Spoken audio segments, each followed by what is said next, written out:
오늘 우리에게 주시는 말씀은 로마서 9장 14에서 18절입니다.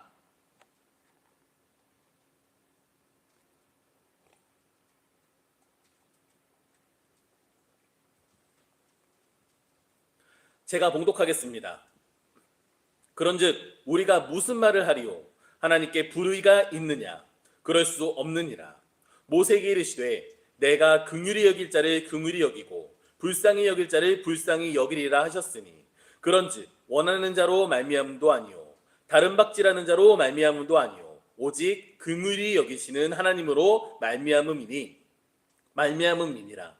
성경이 바로에게 이르시되 내가 이 일을 위하여 너를 세웠으니 곧 너로 말미암아 내 능력을 보이고 내 이름이 온 땅에 전파되게 하려 함이라 하셨으니 그런즉 하나님께서 하고자 하시는 자를 긍휼히 여기시고 하시고 하시는 자를 완악하게 하시느니라. 아멘. 누구나 마찬가지겠지만 사람은 자신이 피해보는 것을 굉장히 싫어합니다. 그래서 그런 문제들을 공식적이고 잘 해결하기 위해 법정 다툼이 있는 것 같습니다. 그러나 언제나 사람 사이의 문제가 완벽하게 해결된 적은 없는 것 같습니다. 그런데 사람끼리의 일은 그렇다 치고 혹시 하나님께서 불공정하시다, 좀 속된 말로 하나님께서 치사하시다, 이런 생각해 본 적 없으십니까? 저는 있습니다. 그리고 우리 성도님들께서도 있으실 것이라 생각합니다. 나름 착하게 살았는데 오래 교회 다녔고 많이 예배했고 기도했고 찬송했고 헌금했는데 그리고 성경도 많이 읽었는데 왜 나는 이 모양 이 꼴입니까? 왜 내 기도에는 응답이 없으십니까? 솔직히 말씀드리면 이런 생각을 하는 것 자체는 나쁜 것이 아닙니다. 오히려 정직한 것이라고 말할 수 있을 것 같습니다. 그런데 한 걸음 더 나아가 질문해야 하는 것이 바로 성숙한 성도의 자세입니다. 이렇게 물어보는 게 좋을 것 같아요. 하나님은 정말 공평하신 분일까? 하나님은 의로우신 분이실까? 그리고 이에 대한 이야기가 바로 오늘 본문에 담겨 있습니다. 오늘날 우리가 하는 이 질문은 이미 2000년 전에도 있던 질문입니다. 오늘 함께 말씀을 보며 사도 바울이 하나님에 대해서 어떻게 설명하고 고백하는지, 그래서 우리도 하나님에 대해 더욱 잘 알기를 원합니다. 우리가 오늘 로마서를 읽으면서 계속해서 앞선 이야기와 함께 이해하면 좋겠습니다. 앞선 로마서 9장 1에서 13절을 간단하게 요약한다면 모든 것은 다 하나님께서 선택하신다라고 이해하면 될 것 같습니다. 그렇다면 여기에 궁금증이 생깁니다. 하나님께서 선택하신다는데 누군가는 하나님께 선택받지 못한 것 같습니다. 그렇다면 하나님께서는 왜 우리들을 차별하십니까? 하나님께서는 왜 누구는 좋아하시고 누구는 싫어하십니까? 즉 하나님은 불의하신 분이 아니십니까? 불의하다, 새번역 성경에는 불공평하다, 새한글 성경에는 불공정하다라고 표현하고 있습니다. 충분히 합당한 의문입니다. 하나님께서 의롭고 공평하시고 공정하시다면 연약하고 죄인인 우리 모두를 구제해 주셔야 하는 것이 아닙니까? 우리는 할 수 없으니, 우리는 나약하니 하나님께서 적극적으로 우리를 구원해 주셔야 하는 것이 아니십니까? 그런데 어째서 누구는 선택하시고 누구는 선택을 안 하십니까? 하나님께서 정당해 보이지 않습니다. 이에 대해 사도 바울이 대답합니다. 14절입니다. 그런즉 우리가 무슨 말을 하리요? 하나님께 불의가 있느냐? 그럴 수 없느니라. 아멘. 사도 바울은 확실하게 말합니다. 하나님은 의로우시다. 하나님은 공정하시다. 하나님은 공평하시다. 왜? 이에 대한 근거로 출애굽기 33장 19절을 인용합니다. 뭐라고 합니까? 내가 긍휼히 여길 자를 긍휼히 여기고 불쌍히 여길 자를 불쌍히 여기리라. 아멘. 묻겠습니다. 나의 판단이 옳습니까? 하나님의 판단이 옳습니까? 내가 의롭습니까? 하나님께서 의롭습니까? 내가 정답을 합니까? 하나님께서 정답을 아십니까? 그런데 우리는 많은 순간 내 생각과 내 능력으로 하나님을 판단합니다. 물론 그저 아무 생각 없이 다 하나님께서 알아서 하시겠지, 이런 태도는 분명 옳지 않습니다. 그런데 우리는 내가 나의 생각으로, 나의 능력으로 전지전능하신 하나님을 재단할 때가 많다라는 것입니다. 마치 내가 하나님인 마냥 말할 때가 있다는 것입니다. 바라는 바 하나님의 절대성을 인정하는 성도가 되기를 바랍니다. 그 다음으로 우리가 알았으면 하는 것이 있습니다. 바로 그러므로 하나님께 요구하지 않기입니다. 하나님은 우리를 긍휼히 여겨주실 수 있는 분입니다. 하나님은 우리를 불쌍히 여겨주실 수 있는 분입니다. 그렇죠? 그런데 우리는 어떤 것을 요구합니까? 하나님, 우리를 긍휼히 여겨주세요, 우리를 불쌍히 여겨주세요라고 요구한다라는 것입니다. 물론 저도 이런 기도합니다. 그런데 개념을 명확히 해야 합니다. 하나님께서 우리를 긍휼히 여겨주시는 것과 우리가 긍휼히 여겨달라고 요구하는 것은 다른 것이라는 것입니다. 죄인인 우리가 긍휼히 여김받을 수 없는 상황인데 오직 하나님께서 하나님의 의로, 하나님의 자격으로, 하나님의 뜻으로 우리를 불쌍히 여겨주시는 것이라는 겁니다. 우리는 분명 우리 신앙 중에 하나님의 뜻이 무엇입니까? 라는 질문을 합니다. 분명 이런 질문은 좋은 질문이라고 생각해요. 그런데 하나님, 왜 나에게 이러십니까? 이것은 다른 뜻입니다. 물론 우리는 하나님께 나의 마음을 솔직하게 털어놓을 수 있습니다.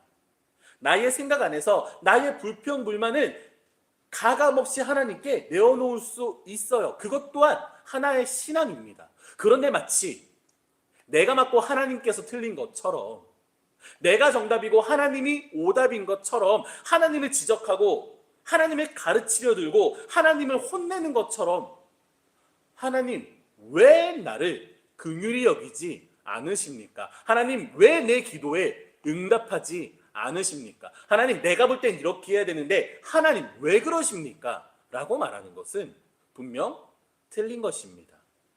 오직 하나님의 주권, 하나님의 권세, 하나님의 뜻을 믿으며 따르는 신앙을 가지는 성도 되기를 소망합니다. 다음 구절 보겠습니다. 16절입니다. 그런즉 원하는 자로 말미암음도 아니요 다른 박질하는 자로 말미암음도 아니요 오직 긍휼히 여기시는 하나님으로 말미암음이니라. 아멘. 16절에는 두 가지 주요한 개념이 등장합니다. 바로 원하는 자와 다른 박질하는 자입니다. 그런데 하나님께서는 둘 다 그로 말미암지 않는다라고 말씀하십니다. 쉽게 풀어 설명하자면 의지가 있고 소망이 있다고 쓰시는 것도 아니고 노력하고 실천한다고 쓰시는 것도 아니라는 겁니다. 원한다고 다른 박질한다고 하나님께서 선택하는 것이 아니라는 것입니다. 실제로 우리 예린교회에서 저는 우리 성도님들께 결단하셔야 됩니다. 노력하셔야 됩니다. 도전하셔야 됩니다. 실천하셔야 됩니다. 준비하셔야 됩니다. 배우셔야 됩니다. 하셔야 됩니다.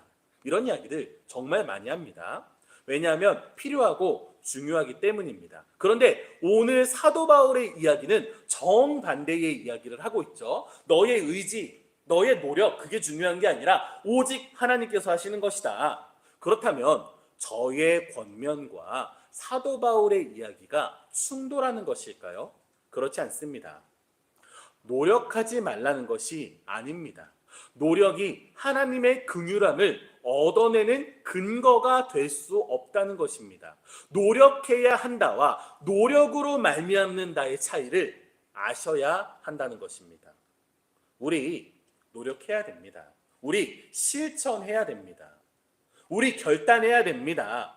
그러나 하나님의 절대성, 하나님의 의지, 하나님의 생각, 하나님의 계획, 하나님께서 하시는 일이 먼저입니다. 언제나 우리의 중심에 하나님의 섭리를 두며 살아가는 성도 되기를 소망합니다. 모든 것은 내가 아니라 하나님으로부터 말미암는 것입니다. 그렇다면 우리가 두 가지를 배울 수 있을 것 같아요. 첫째, 우리 안에 교만이 사라질 것 같습니다. 모든 것은 하나님께서 허락하신 것이다. 하나님께서 해 주셔야만 할 수 있는 것이다. 내 뜻으로 이룬 게 아니다. 내 노력으로 이룬 게 아니다. 내 능력으로 이룬 게 아니라는 것입니다. 둘째, 두려움이 사라집니다. 못하면 어떡하지? 안 되면 어떡하지? 실패하면 어떡하지? 그런데 하나님께서 하십니다. 하나님께서 원하신다면 무엇이든 다 된다라는 것입니다. 심지어 내가 무능력하고 내가 의지가 없어도 하나님께서 원하신다면 하게 하신다라는 겁니다. 우리 살아가다 보면 많은 두려움이 있습니다. 많은 고민이 있습니다. 그런데 우리가 하나님의 권세를 인정할 때, 그리고 하나님께 초점을 맞추고 따를 때, 의지할 때 오히려 불가능한 모든 일들이 해결된다는 것입니다. 내가 기도한 것보다 더욱 크게 응답해 주신다는 것입니다. 그렇다면 우리는 이제 우리를 사랑하시고 불의하지 않은 하나님을 믿고 따르는 우리들은 어떤 마음으로 살아가면 되겠습니까? 오직 살아계시고 전능하신 하나님을 의지하며 나아가는 그 믿음으로 살아가는 우리들이 되기를 간절히 소망합니다. 마지막입니다. 17에서 18절입니다. 제가 다시 한번 읽겠습니다. 성경이 바로에게 이르시되 내가 이 일을 위하여 너를 세웠으니 곧 너로 말미암아 내 능력을 보이고 내 이름이 온 땅에 전파되게 하려 함이라 하셨으니 그런즉 하나님께서 하고자 하시는 자를 긍휼히 여기시고 하고자 하시는 자를 완악하게 하시느니라. 아멘. 자, 앞서 하나님께서 불쌍히 여길 자를 불쌍히 여기시고 긍휼히 여길 자를 긍휼히 여기신다까지는 우리가 이해했습니다. 그리고 설령 우리의 의지와 노력과 상관없이 오직 하나님의 뜻이라는 것도 이제는 인정하고 알겠습니다. 그런데 문제가 있습니다. 바로 한 개인의 의지와 상관없이 하나님의 뜻이라면 누군가를 완악하게 하실 수도 있다는 것입니다. 아니, 그러면 어떤 사람이 하나님을 섬기고 싶고 하나님의 뜻대로 살고 싶어도 하나님께서는 일방적으로 주도하셔서 그 사람을 완악하게 하시고 죄인으로 살게 하시고 악인으로 살게 하신다라는 말입니까? 실제로 그래서 우리가 앞서 나눈 로마서의 말씀부터 오늘의 말씀에 이르기까지 정말 신학적인 이슈와 논쟁이 많습니다. 근데 오늘 본문은 사도 바울이 출애굽기의 이야기를 인용하면서 시작합니다. 그리고 완악함의 예시로 애굽의 바로, 그러니까 이집트의 파라오에 대한 이야기를 가지고 오며 시작합니다. 그래서 이것을 보며 이해하면은 우리가 오해하지 않을 수 있을 것 같습니다. 먼저는 세상 모든 주권은 하나님께 있음을 인정하기 바랍니다. 우리는 그것을 인정하고 넘어가야 합니다. 이게 논란이 될 수 있는 말이겠지만 설령 우리의 의지와 노력이 아니더라도 하나님께서 악인으로 쓰시겠다 하면 쓰실 것 같아요. 오직 하나님께서 주권자이신데 그에 대해 우리가 무슨 말을 할 수 있겠습니까? 그러나 이것보다 더 중요하게 우리가 초점을 맞추고 이해해야 하는 것은 바로 이 애굽의 바로 이야기입니다. 하나님께서 하시고 싶은 말씀은 어떤 사람을 랜덤으로 골라서 완악하게 쓰고 악인으로 쓰시겠다는 것이 아니라 하나님을 거부하고 외면하고 완악한 자를 그냥 두겠다라는 것입니다. 하나님은 이렇게 말씀하십니다. 하나님의 말씀은 이렇습니다. 완악한 자가 완악하게 행동하더라도 결국 그것을 통해 하나님의 능력이 드러나게 된다. 그것조차 다 하나님의 손 안에 있다. 오히려 하나님의 이름이 온 땅에 전파되는데 사용되었다는 것입니다. 바로 이게 포인트입니다. 특히 오늘 본문에서 사도 바울은 계속해서 모세와 애굽의 바로의 이야기를 언급하는데 특히 이 바로의 이야기에서 완악함의 이야기로 넘어갑니다. 그래서 출애굽기의 바로의 모습을 보면서 우리는 바로가 먼저 스스로 완악해졌음을 볼 수 있습니다. 그리고 그 이후 하나님께서 이미 완악한 바로의 마음을 굳게 만드셨다라는 겁니다. 이것이 중요한 겁니다. 하나님께서 아무나 이유 없이 누군가를 완악하게 만드신 것이 아니라 이미 하나님을 거부하고 하나님을 외면하고 마음을 완악하게 한 자의 마음을 굳게 하셨다라는 겁니다. 그리고 이 모든 이야기를 정리해서 18절에 사도 바울이 이렇게 말합니다. 그런즉 하나님께서 하고자 하시는 자를 긍휼히 여기시고 하고자 하시는 자를 완악하게 하시느니라. 아멘. 바로의 완악함은 갑자기 일어난 사건이 아닙니다. 바로는 모세를 통해 하나님의 말씀을 들었습니다. 그러나 외면했습니다. 그리고 그 외면이 쌓이고 쌓여서 굳어졌습니다. 하나님께서 더 이상은 마음을 돌이키지 않게 그 마음을 굳게 하셨다라는 겁니다. 그래서 우리 성도님들께도 원하는 바, 첫 번째, 하나님의 말씀을 듣기 바랍니다. 두 번째, 하나님의 말씀으로 마음이 움직이기 바랍니다. 세 번째, 마음이 움직이셨다면 응답하기 바랍니다. 그리고 즉각 응답하기 바랍니다. 우리가 자꾸 내일로 미루다 보면 마음이 굳어집니다. 그러니까 지금 즉시 응답해야 합니다. 하나님의 말씀이 우리의 마음을 움직이고 그리고 그 마음이 움직였다면 즉시 응답하셔야 합니다. 마무리하겠습니다. 첫 번째, 하나님은 불의하지 않으십니다. 즉 하나님은 공평하시고 공정하시고 의로우십니다. 하나님의 긍휼은 우리에게 자격이 있어서 주어지는 것이 아닙니다. 오직 하나님의 뜻으로 자격 없는 자에게 주어지는 것이 바로 긍휼입니다. 그러므로 오히려 하나님께 불공평하다고 따지는 순간 우리는 이미 긍휼을 나의 권리로, 나의 자격으로 착각하고 있는 것입니다. 하나님의 절대성, 하나님의 주권, 하나님의 권세를 인정하며 살아가는 성도 되기를 바랍니다. 둘째, 구원은 내 의지나 노력으로 말미암지 않습니다. 노력하지 말라는 것이 아닙니다. 그 노력이 하나님의 긍휼을 얻어내는 근거가 될 수 없다는 것입니다. 모든 것은 하나님께로부터 말미암는 것입니다. 그리고 오히려 우리가 이것을 알고 인정한다면 우리의 교만이 사라지고 그리고 우리의 두려움과 걱정도 사라지게 됩니다.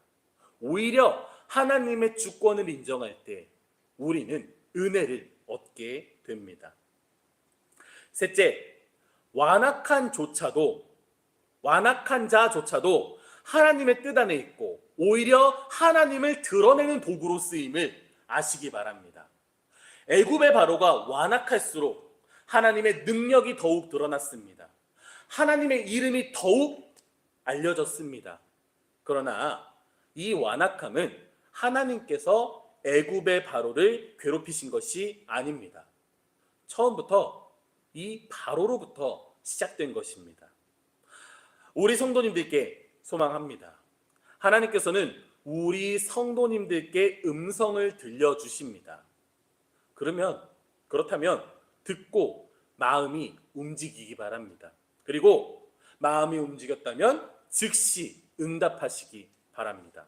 그럴 때에 우리는 성숙한 성도인 것입니다. 그럴 때에 하나님께 칭찬받고 쓰임받는 성도가 되는 것입니다. 수요일 저녁입니다. 우리 이제 오늘이 지나고 남은 한 주간의 삶을 살아가야 합니다. 어떤 삶을 살기 원하냐면 우리에게 허락된 이 시간을 살아갈 때에 하나님께서는 여전히 우리를 지켜 돌보시며 우리와 함께 하시며 하나님의 주권이 권세가 우리와 함께 한다는 것을 느끼며 살아가기 바랍니다. 그리고 그것을 인정하고 받아들이고 이해하고 내게 다가온 그 모든 것이 하나님께서 나를 선택하셨기 때문에 주시는 은혜라고 이해해 주시면 좋겠습니다. 그리고 하나님께서 나에게 그렇게 은혜를 베푸실 때 응답하시기 바랍니다. 하나님의 나라를 세우는 일을 하시기 바랍니다. 하나님의 뜻을 이루는 그런 역사를 우리 성도님들께서 만들어가기를 진심으로 원하고 또 간절히 기도하겠습니다. 제가 마무리 기도하겠습니다. 우리를 붙드시고 이끄시는 하나님, 우리는 살아계시고 전능하신 하나님을 믿으며 신뢰하며 나아가는 하나님의 자녀 성도들입니다. 하나님께서 우리에게 이 땅을 허락하시고 우리가 이 세상에서 살아갈 때 함께 하심을 믿습니다. 하나님, 하나님의 주권으로, 하나님의 권세로, 하나님의 능력으로 우리를 다스려 주시옵소서. 그리고 우리 또한 하나님의 역사를, 하나님의 임재를 크게 경험하게 하여 주옵소서. 그리하여 우리가 오직 하나님의 음성에 따라, 하나님의 말씀에 따라가는 충성된 성도가 되기를 원합니다. 그리고 하나님의 명령에 따라, 하나님의 계명에 따라 이 땅에 하나님의 나라를 세우는 성도가 되게 하여 주옵소서. 그러나 그것조차 나의 의지와 나의 노력이 아닌 오직 하나님의 허락하심에 있습니다. 오직 하나님의 능력에 있음을 우리는 고백합니다. 붙드시고 이끄시고 화목과 평안을 누리며 승리하게 하여 주옵소서. 예수 그리스도의 이름으로 기도합니다. 아멘. 우리 함께 주님께서 가르쳐 주신 기도, 주기도문으로 함께 기도하고 오늘 예배 마치도록 하겠습니다. 하늘에 계신 우리 아버지, 아버지의 이름을 거룩하게 하시며 아버지의 나라가 오게 하시며 아버지의 뜻이 하늘에서와 같이 땅에서도 이루어지게 하소서. 오늘 우리에게 일용할 양식을 주시고 우리가 우리에게 잘못한 사람을 용서하여 준 것 같이 우리 죄를 용서하여 주시고 우리를 시험에 빠지지 않게 하시고 악에서 구하소서. 나라와 권능과 영광이 영원히 아버지의 것입니다. 아멘.